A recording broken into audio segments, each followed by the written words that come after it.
Okay.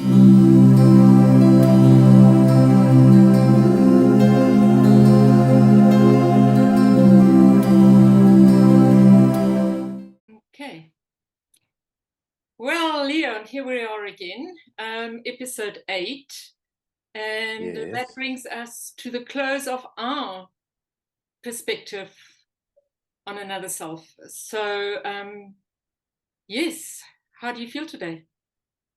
It's very interesting, reflecting quickly back on the 7 episodes. It was quite a journey, the way that we did it.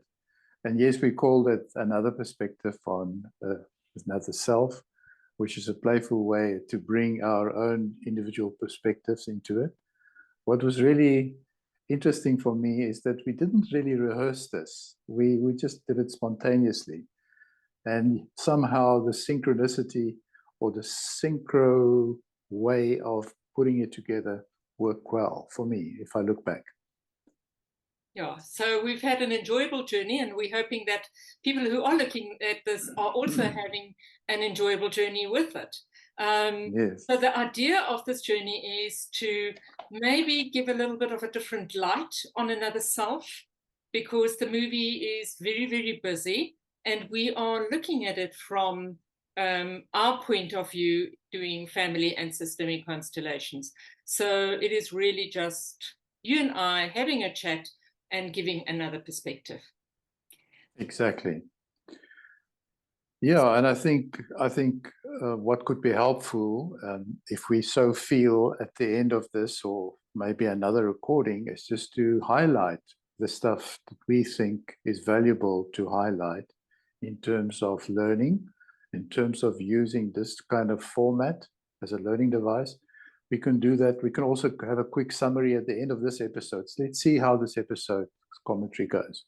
Let's just start. So I'm going to ask you to take it away.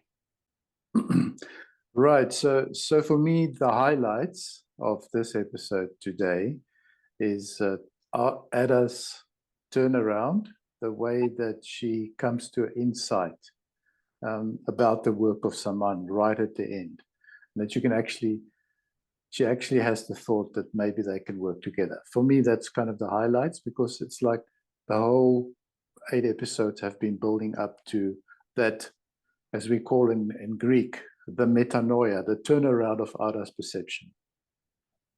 I also think she softens up a lot toward Topak, which is beautiful to watch. The cliffhanger at the end leaves us quite curious when Ada, after all this, now just walks away, and so you don't know where is this going. So that's quite an interesting one. And then the questions that you so beautifully highlighted: what is true love, and what is a man of true love? I mean, that's an interesting, maybe that's an episode on its own to talk about. The sealing order that Sergei just throws away as a throwaway line, that's an interesting one. The teasers want to know more. And then, of course, the surprise at the end, which I won't give away now. Awesome. Yeah, so just in reflection to the previous series, Ada is the one who is the most skeptic, because she is very analytical in her thinking. She has a lot going on. So she's the one who asks all the questions, and it's also her life that is literally falling apart. So what I want to sort of just note is that when you do a constellation, it is not a miracle cure for anything. It is a stepping stone into linking the past to the present. And why do we do that? What is your idea? Why do we want to have this look into the ancestors for the present? What is your answer to that? Well, before I answer that, I would say that, building on what you said, the past and the present, there's a kind of a gap, a misunderstanding sometimes, a hidden factor, a mystery, something that needs to be revealed. And for me, this work is like a bridge that you build between the past and the present moment that holds potential to help you to be fully present in your life, fully present, fully surrendered to the potential that your own being has. And sometimes if we don't do this kind of personal development work, we've been occupied in our subconscious with thoughts and trying to clarify the mystery. And this work brings that right up from the unconscious to be on the surface so we can look at it and understand it and be fully present. So for me, that's kind of a summary.